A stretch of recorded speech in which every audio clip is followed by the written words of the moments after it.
टूट रिश्ता। नमस्कार दोस्तों, सानिया वॉइस स्टोरी चैनल में आपका स्वागत है। तो दोस्तों, आज की कहानी है अटूट रिश्ता। अनीता जी अपनी बेटी बहू से थोड़ी दूर दूसरे घर में रहती थी। उनका बेटा शहर के बीचों बीच एक फ्लैट में रहता था। अनीता जी अपने पति के द्वारा बनाए गए घर में रहती थी। क्योंकि बेटा और बहू उन्हें पसंद नहीं करते थे, इसलिए वो आत्मसम्मान से अपने घर में रहती थी। लेकिन वो अपने पोता और पोती से बहुत प्यार करती थी। जब उनके पोता और पोती स्कूल जाते थे तो वह उनकी राह अक्सर देखा करती थी, क्योंकि वह दोनों उसी रास्ते से अपने घर आते थे जिस रास्ते पर अनीता जी का घर था। आज वो अपने घर के बाहर कुर्सी पर बैठकर उनका इंतजार कर रही थी और अपने पास चॉकलेट के पैकेट रखे हुए थे कि मेरे पोता पोते आएंगे तो उन्हें खाने के लिए मैं चॉकलेट दे दूंगी। जब कोई कार वहाँ से गुजरते को होती है तो उन्हें लगता है शायद दोनों आ गए, इसलिए वो फिर चुपचाप बैठ जाती है। कुछ समय बाद दूसरी कार वहाँ से गुजर रही थी कि वो रुक गई और उसमें से दो बच्चे दौड़ते हुए आते हैं और कहते हैं, दादी माँ हम दोनों आ गए। उनकी आवाज़ सुनते अनीता जी का चेहरा गुलाब की तरह खिल उठा और खुशी के मारे अनीता जी की आंखों में आंसू आ गए और अपनी बाहें फैलाकर दोनों बच्चों को कसकर गले लगा लिया। रोजाना की तरह वो अपनी पोता पोती में प्यार और ममता लुटाए जा रही थी और उन्हें चॉकलेट देते हुए बोली, लो बच्चों, आज मैं तुम्हारे लिए चॉकलेट लेकर आई हूँ। चॉकलेट देखकर बच्चे खुशी से झूम उठे। यही समय होता है जब उनकी दादी उनसे मिल पाती है। दादी के बड़े प्यार से उन दोनों बच्चों को माथा चुमा, उनका सर सहलाकर उनसे दोबारा से लिपट गई। जब तक 4-5 बार गले न लगे लेती तब तक उन्हें हृदय को संतुष्टि नहीं मिलती थी। कार का ड्राइवर जो हमेशा दादी माँ की ममता और बच्चों का अपनी दादी माँ के लिए प्यार देखकर जैसे संपूर्ण सुख प्राप्त कर लेता था। जब भी बच्चों का स्कूल से छुट्टी होती वो कार लेकर इसी रास्ते से निकलता था और दादी माँ कभी भी यह अनमोल पल खोना नहीं चाहती थी।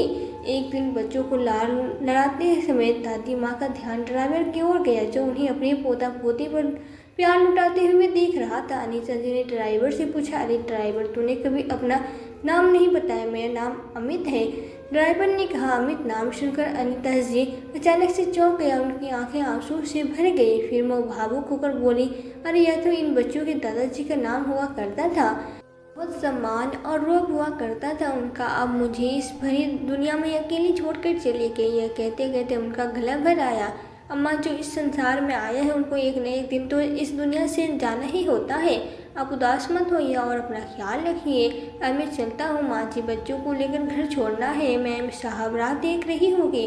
कार ड्राइवर कहने लगता है, हाँ बेटा, शायद पिछले जन्म में मैंने कोई अच्छा काम किए हो तभी तू मुझे मिल गया जो इतना ध्यान रखता है मेरा। अनीता जी ने उनके सर पे प्यार से भरा हाथ रखा और ढेरों आशीर्वाद देते हुए सुनकर ड्राइवर की आंखों में भी आंसू आ गए और इधर अनीता जी की आंखों से आंसू उनके गाल तक लुढ़क गए।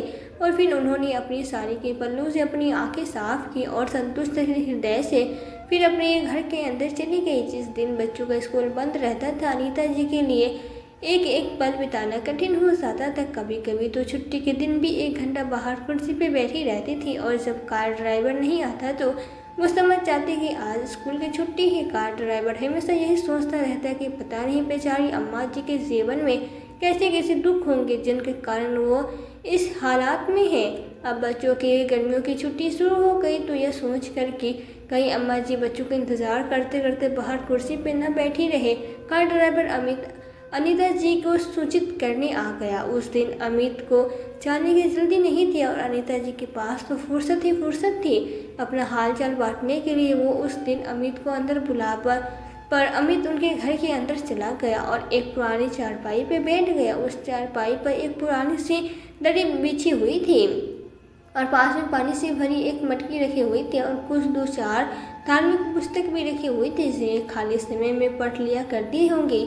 बातचीत करने या दिल बहलाने के लिए घर में कोई था भी तो नहीं और वैसे भी अब कुछ दिन बच्चों से नहीं मिल पाएंगे। यही सोचकर अनीता जी का निराश और उदासी से भर उठा। अमित के पास आकर चारपाई पर बैठ गए और उसका हालचाल पूछने लगे और बातें करते करते वो अतीत में चली गई। फिर वो अमित से कहती है, मैं इस घर में बहू बनकर आई थी, फिर माँ बनी और फिर दादी। भरे पूरे संपन्न घर की जिंदगी हुआ करती थी कभी मेरी, लेकिन मेरे पति की मृत्यु के साथ साथ सब कुछ छूटने लगा। मान सम्मान और पुरानी यादें और अपनों का साथ। ऐसा कहते कहते उनकी आंखों से आंसू बह निकले। तभी अमित उन्हें तसल्ली देते हुए बोला, माँ जी परेशान मत होइए, किस्मत किसको क्या रंग दिखाएगी यह कोई नहीं जानता। तब अनीता जी बोले, कहने में तो बहुत आसान है बेटा, जानती हूँ मेरा बेटा बहुत ही अच्छा और आज्ञाकारी हुआ करता था। मैं हमेशा कहती थी कि ऐसा बेटा तो किस्मत वालों को ही मिलता है। और पढ़ी लिखी अच्छे घर की लड़की सिमरन को अपने घर की बहू बनाकर लाए थे। मुझे लगा कि जैसे मेरे नसीब ही खुल गए हैं। आज पड़ोस के लोग भी जब बहू को देखने आते तो उसकी सुंदरता देखकर मोहित हो जाते थे। मैं गर्व से कहती थी कि मेरी बहू तो कोहिनूर है, कोहिनूर। अरे इतनी सुंदर और पढ़ी लिखी बहू तो पूरे मोहल्ले में नहीं होगी। मैंने भी खूब प्यार लुटाया अपनी बहू पे। शादी के बाद बेटे को भी जॉब में प्रमोशन मिल गया, सैलरी भी अच्छी खासी बढ़ गई। उसने एक अच्छी जगह शहर के बीचों बीच में बढ़िया सा फ्लैट खरीद लिया। मुझे भी बहुत खुशी हुई कि बेटे ने अपना घर बनवाया है और हम सब साथ मिलकर रहेंगे। बेटे ने भी कहा, माँ हम सब साथ मिलकर अब बड़े घर में रहेंगे। मैं भी बड़े शौक से चल पड़ी बेटा और बहू के साथ रहने के लिए। कुछ समय बाद तो सब कुछ अच्छा चलता रहा, लेकिन धीरे धीरे बहू के व्यवहार में बदलाव आने लगा। वो बात बात पर गुस्सा करने लगती थी। जो बहू कभी स्वभाव की नरम और अच्छी हुआ करती थी वो अब बदल गई थी। और बेटा भी मुझे छोटी छोटी बातों पर चिल्लाने और आंखें दिखाने लगा। लेकिन मैं आज तक यह नहीं समझ पाई कि आखिर मेरी गलती क्या थी। घर की बड़ी होने के नाते मैं बस यही चाहती थी कि मेरे बच्चे मेरे अनुभव से कुछ सीख ले। लेकिन मेरा तो किसी भी बात में बोलना उन्हें मंजूर नहीं था। सीधा बोलता, माँ शांत रहकर 2 रोटियां खाती रहो, लेकिन किसी भी बात पर अपनी फालतू की राय मत दो। और बहू थी कि आए दिन पार्टियों में जाते थे। एक दिन हद तो तब हो गई जब रात के 12 बजने को आए थे और बहू अभी तक अपनी पार्टी से लौटी नहीं थी। हॉल में खराब मेरा बेटा भी अपनी पत्नी सिमरन की राह देख रहा था। चेहरे पर बेचैनी थी। तभी बाहर से कार की आवाज़ सुनाई। तुम जब सिमरन को घर के बाहर देखा तब जान में जान आई थी। हम दोनों माँ बेटे के बहू जब घर के अंदर आए तो मुझसे रहा नहीं गया। मैंने बहू को टोक दिया, इतनी रात तक बाहर रहना अच्छी बात नहीं है।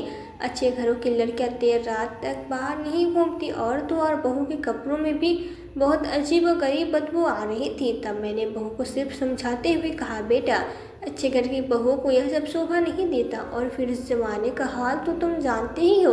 अगर आस पड़ोस में तुम्हें इतनी रात को किसी ने देख लिया तो लोग बातें बनाएंगे। इतना कहते सिमरन ने हंगामा खड़ा कर दिया और वो मुझ पर चिल्लाते हुए बोली, बुढ़िया अभी भी पुराने ज़माने में जी रही हो।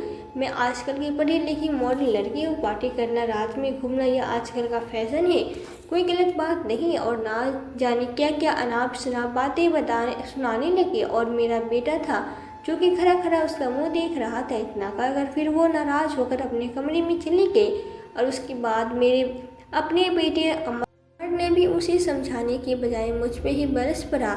लेकिन मुझे समझ नहीं आया कि मेरी गलती क्या है। वो तो मेरे घर की इज्जत थी, मैं उसे इस तरह सड़क पे आने जाने नहीं चाहती थी। आखिर औरत को अपनी सुरक्षा के बारे में खुद ही सोचना पड़ता है।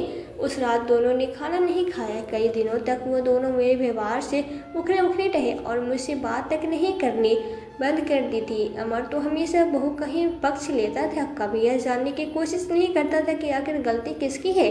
कभी यह नहीं सोचता है क्या कोई माँ अपने बच्चों का बुरा चाहेगी। बेटा बहू के ऐसे व्यवहार में मैं परेशान हो चुकी थी, इसलिए समय भी व्यतीत करने के लिए घर पे रहकर मुरब्बा और अचार बनाने का काम करने लगी। मुरब्बा और अचार बनाकर पैसे भी कमा लेती थी। लेकिन बहू को यह भी मंजूर नहीं था। हमेशा चिल्लाती थी, माँ जी पूरे घर को आपने कबाड़ खाना बना कर रख दिया है। सारा दिन घर में आपकी वजह से कोई न कोई मुंह उठाकर कभी मुरब्बा तो कभी अचार लेने आ जाता है। अरे यह घर है, मेरा कोई कबाड़ खाना नहीं। बंद कीजिए तमाशा अभी के अभी। बेटा बहू को मेरा यह काम भी पसंद नहीं था तो बेटे ने भी मेरे मुरब्बे और अचार बनाने पर पूरी तरह से रोक लगा दी। और अब अनीता जी पड़ोसियों के घरों में जाकर मुरब्बा अचार बनाने लगी। यह बात जब सिमरन को पता चली तो इस बात पे भी वो भड़कने लगी और कहती है, जब हम घर में मुरब्बा अचार नहीं बनाने देते तब तुम चुपके से लोगों के घरों में जाकर मुरब्बा अचार बनाती हो। अब बहू बेटी उन्हें बाहर भी मुरब्बा अचार बनाने नहीं देती थी। अगर वो बनाने जाती भी तो सिमरन घर में कलेश कर देती। वक्त बीतता गया, बहू ने जुड़वा बच्चों को जन्म दिया। बच्चों के जन्म के बाद दादी बन जाने पर मुझे बहुत खुशी हुई। मुझे जीने की एक आस चाहिए थी, लेकिन न जाने क्यों बहू अपने बच्चों को मेरे हाथ में देना ही नहीं चाहती थी। जब भी उसको प्यार दुलार करना चाहती तो उसके चेहरे के भाव बिगड़ने लगते थे। जैसे जैसे मेरे दोनों पोता पोती बड़े हो रहे थे, उसका मुझसे लगाव बढ़ता ही जा रहा था। दोनों ही बच्चे मुझे बहुत प्यार करते थे, बस सारा दिन दादी दादी करते थकते नहीं थे। लेकिन बहू को यह भी मंजूर नहीं था और एक दिन उसने घर में हंगामा खड़ा कर दिया और अमर से बोली, देखो जी, केवल तुम्हारी माँ की वजह से हमारे दोनों बच्चे बिगड़ते जा रहे हैं। मेरे आगे अब जबान भी लड़ाने लगी है और पढ़ाई लिखाई की तरफ ध्यान नहीं देती। तुम्हारी माँ बच्चों को अपने साथ रखकर अपने जैसा बना दिया है। मैं कह देती हूँ, केवल तुम्हारी माँ ही है हमारे घर को बिगाड़ने वाली। बहू की बातें सुनकर मेरा अपना बेटा ही गुस्से में आग बबूला होते हुए भड़कने लगा। मुझ पे आए दिन बहू भी बात बात पे मेरा अपमान करती रहती थी और मेरा बेटा खड़े खड़े अपनी माँ का अपमान देखता रहता था। फिर भी जैसे तैसे मन मार कर मैं उसके साथ रह रही थी।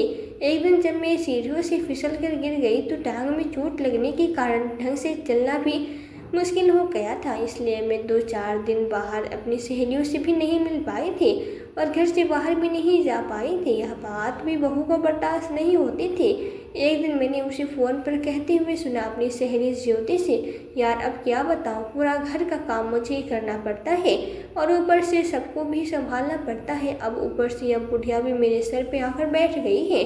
न काम की न काज की दुश्मन, अनाज की पूरा दिन आराम से घर में बैठी रहती है। बुढ़िया मुफ्त की रोटियां तोड़ती, इसे कौन सी मेहनत करनी पड़ती है, कमाना तो मेरे पति को पड़ता है। पहले कम से कम बाहर तो चली जाया करती थी, मैं भी चैन की सांस ले लेती थी और अब तो घर में बैठे बैठे बच्चों के खाने पीने की चीज़ों पे नज़र मारती रहती है। इनका कोई दूसरा इंतज़ाम करना ही पड़ेगा। बहू के मुँह से यह बात सुनकर मैं हैरान थी कि मैं अपने प्यारे बच्चों के खाने को नज़र क्यों लगाऊंगी और बहू दूसरा इंतज़ाम करने की बात कह रही थी। इस बात का क्या मतलब हो सकता है? हद तो तब हो गई जब एक दिन मेरे अपने बेटे अमर ने मुझे वृद्धाश्रम रहने का सुझाव दिया।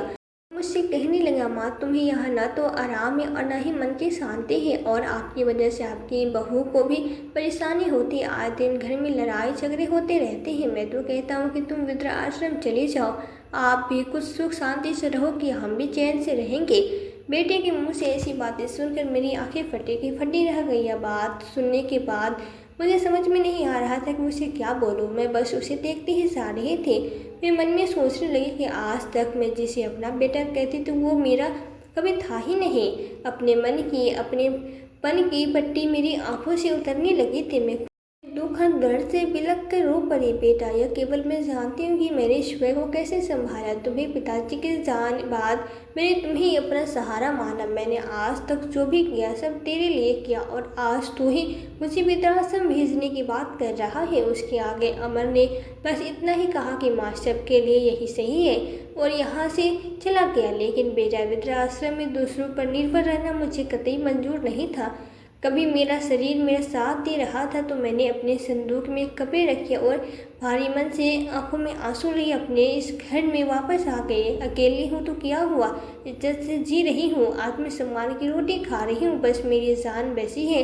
तो अपने दोनों पोता पोती में कितनी बेबस आंखों से निहार रहे थे मुझे उस दिन जब मैं उस घर को छोड़कर निकल रही थी। पल पल तड़पती रही। 2 साल बीत गए इस बात को, लेकिन कल की तो बात लगती है। बोलते बोलते अनीता जी का गला भर आया। लेकिन बेटे, मुझे यह तो आदत सी हो गई है अकेले रहने की। इस उम्र में बीमार पड़ गई तो मुझे कौन देखेगा, यही सोच कर रोज़ सुबह योगा करती हूँ। दिन भर में पड़ोसी की कोई ना कोई महिला आ जाती है मेरे पास, मुझे समझाते भी है कि मोह माया को त्याग कर भक्ति का सहारा ले लो, यही भक्त सागर पार कराएगा। यह धार्मिक पुस्तक देख रहे वही लोग तू देकर जाकर कुछ देर बैठकर इन्हें भी पढ़ लेती हूँ। शाम को थोड़ा समय आसपास की महिलाओं के साथ बातचीत में निकल जाती है और दोपहर बच्चों की प्रतीक्षा में निकल जाती है।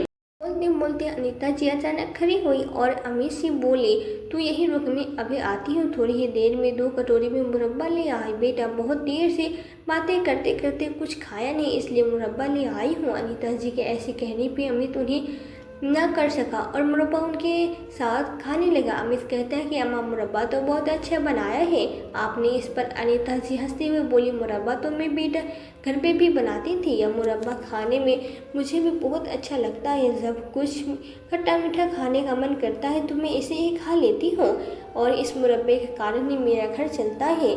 और अब इस उम्र में पेट भरने के लिए पैसे कहाँ से लाऊं, इसलिए मुरब्बा अचार बनाकर जो थोड़ा बहुत पैसा मिलता है उसी से मेरा गुजरा हो जाता है।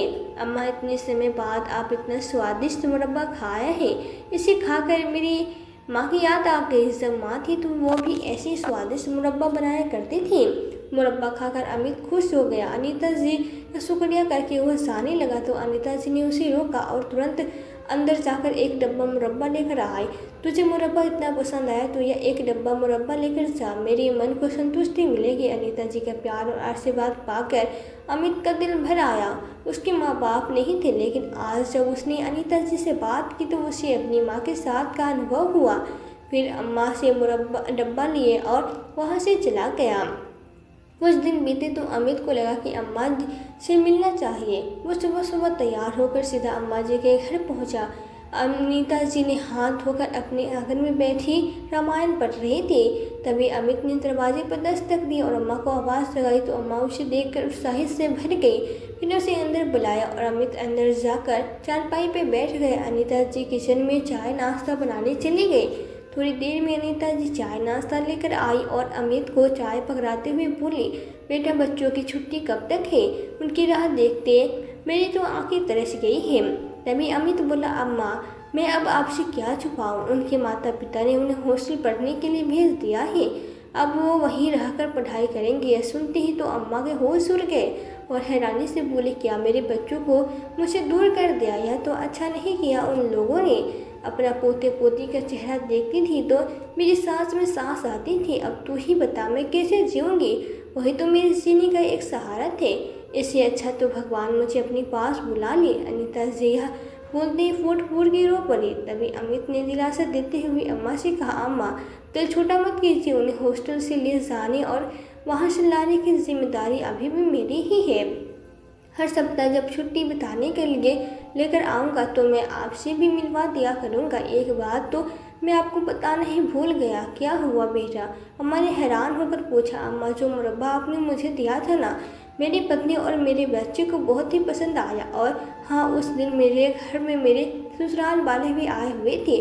वो तो आपके हाथ के मुरब्बे के दीवाने ही हो गए। उनकी बहुत बड़ी मुरब्बा बनाने की फैक्ट्री है। उन्होंने मुझसे विनती की है कि मैं उन्हें एक बार आपसे मिलवा दो। यह सुनकर अनीता जी के चेहरे पर मुस्कान आ गई और अमित के कहने पे अनीता जी उनसे मिलने के लिए तैयार हो गई। शाम को एक बड़ी सी कार उनके घर के बाहर आकर रुकी।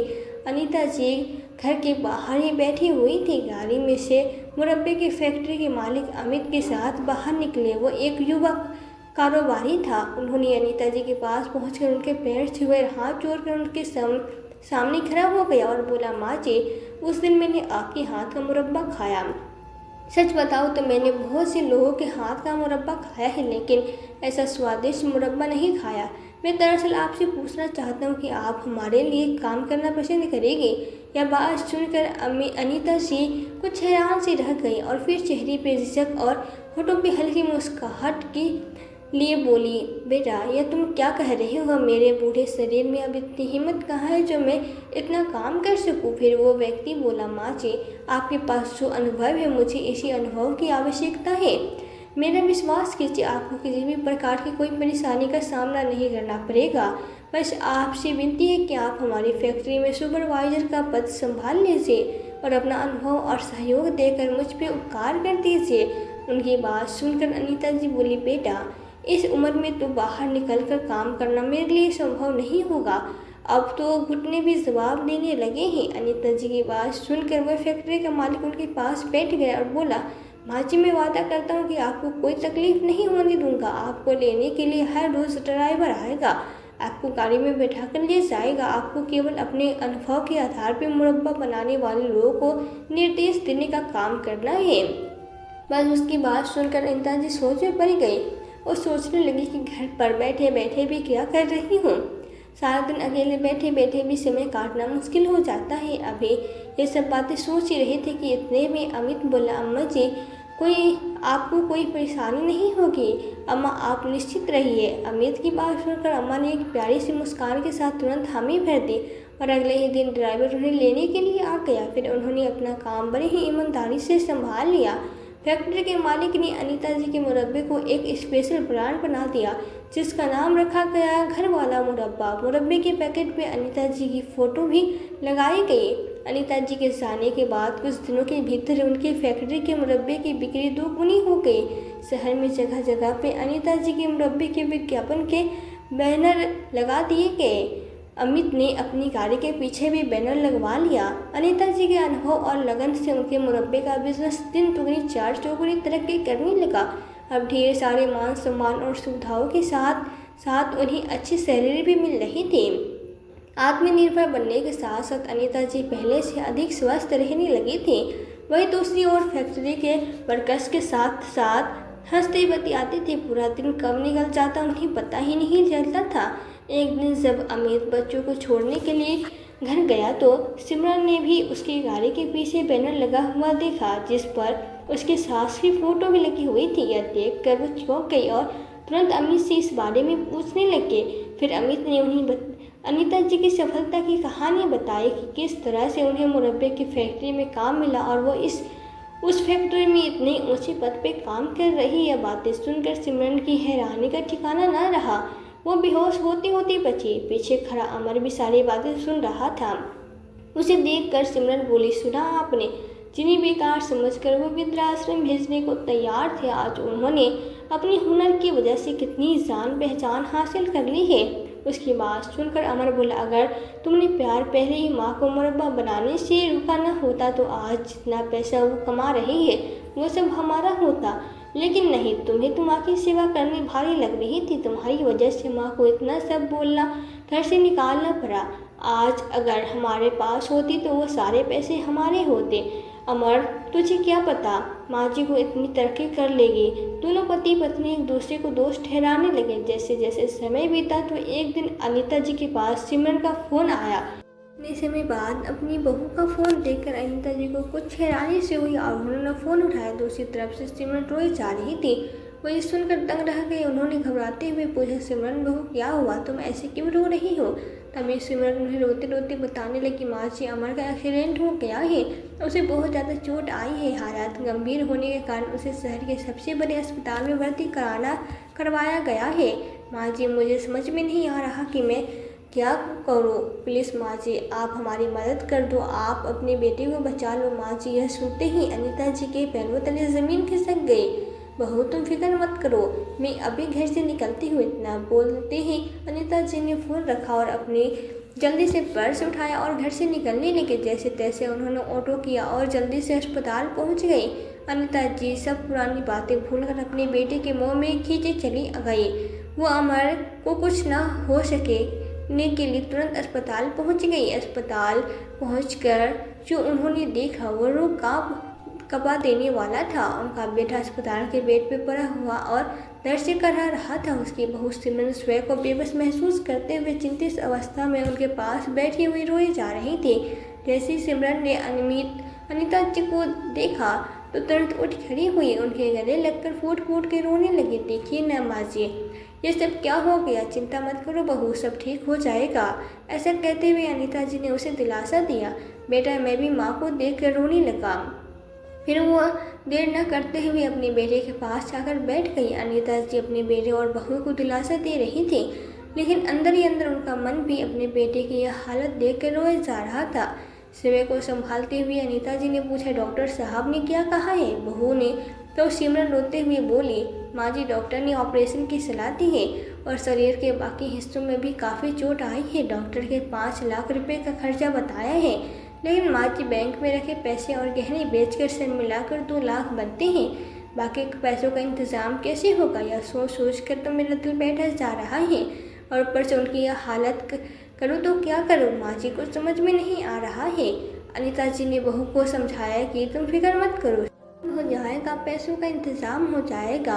अनीता जी ने संयम और धैर्य से काम लिया और बहू के सर पे हाथ रखकर कहा, चिंता मत करो बहू, मैं हूँ ना, सब संभाल लूँगी, बस तुम अमर का ध्यान रखो, मैं अभी आती हूँ। अनीता जी ने तुरंत पैसों का इंतज़ाम कर दिया और अमर को ऑपरेशन ठीक ढंग से हो गया। अमर कुछ ही दिनों में धीरे धीरे समय के साथ सही तरीके से चलने फिरने लगा और अब उसे हॉस्पिटल से छुट्टी मिल गई थी। अब अमर घर पे ही आ चुका था, लेकिन रह रहकर उसे एक ही बात सता रही थी, उन दोनों ने माँ के साथ बिल्कुल गलत व्यवहार किया था। वही तकलीफ आने पे माँ बिना देर लगाए ही उनकी मदद करने के लिए भागे चली आई। अपनी गलती स्वीकार करते हुए अगले दिन सुबह पश्चाताप करते हुए अमर अपनी पत्नी को लेकर फैक्ट्री में पहुंचकर अंदर अनीता जी के बारे में पूछता है तो पता चलता है कि वो फैक्ट्री के मालिक और वर्कर्स के साथ मीटिंग में जा रहे हैं। उन्हें अभी टाइम लगे तो बेटा और बहू वहीं बैठकर इंतज़ार करने लगे। कुछ समय के बाद जब वो बाहर निकली, अपने बेटे और बहू को देखकर बहुत खुश हो गई। उन्हें अपने ऑफिस में ले गई और चपरासी से कहकर उनके लिए चाय मंगवाई। अपनी हाल चाल पूछने लगी, परंतु अपने व्यवहार से शर्मिंदा अमर और सिमरन अपने आप से कुछ बोल ही नहीं पा रहे थे। और इधर अपनी माँ का ऐसा रुतबा देखकर मन ही मन अमर को अपने कर्मों पर पछतावा होने लगा कि थोड़ी देर बाद चुप्पी तोड़ते हुए बोली, माँ मुझे आपसे कुछ बात करनी है। तो अनीता जी बोली, हाँ बेटा कहो, क्या बात है। अब माँ आप हमारे साथ ही रहो कि हम दोनों आपको घर से ले जाने के लिए आए हैं। हम लोगों ने आपके साथ जो व्यवहार किया उसके बाद भी आपने हम पे इतना बड़ा एहसान किया, उसके किए पर हम बहुत शर्मिंदा है। माँ इस पर अनीता जी बोली, एहसान तो तुमने मुझ पर किया है बेटा, अपने घर से बाहर का रास्ता दिखाकर। अगर तुम मुझे घर से बाहर निकालने को न कहते तो मैं आज भी वही दुख भरी ज़िंदगी जी रही होती। वहाँ से निकल कर ही हो मेरी ज़िंदगी को सही दिशा मिली है बेटा। बूढ़ी माँ कोई घर का पड़ा हुआ फालतू सामान नहीं होती कि जब चाहे उसे फेंक दिया और जब चाहे इस्तेमाल कर लिया जाए। अरे अपने ही पोता और पोती के साथ मेरा हंसना बोलना भी तुम लोगों को मंजूर नहीं था बेटा। अब तो तुम्हारे साथ वापस आने का सवाल ही पैदा नहीं होता। माँ की बातें सुनकर अमर और सिमरन की नज़र शर्म से झुक गई। उन्होंने माफ़ी मांगने, लेकिन अनीता जी ने उन्हें माफ़ नहीं किया।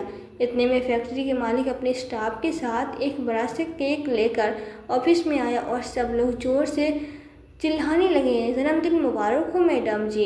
यह नज़ारा देखकर दोनों बेटी और बहू शर्म के मारे ज़मीन में गिरे जा रहे थे, क्योंकि उन्हें तो यह भी याद नहीं था कि आज उनकी माँ का जन्मदिन है। सब लोगों ने अनीता जी को चारों तरफ से घेर लिया था और अनीता जी अपने बर्थडे सेलिब्रेट में बिजी हो गई थी, क्योंकि आज इतने सालों बाद किसी ने उनके जन्मदिन को याद रखा था।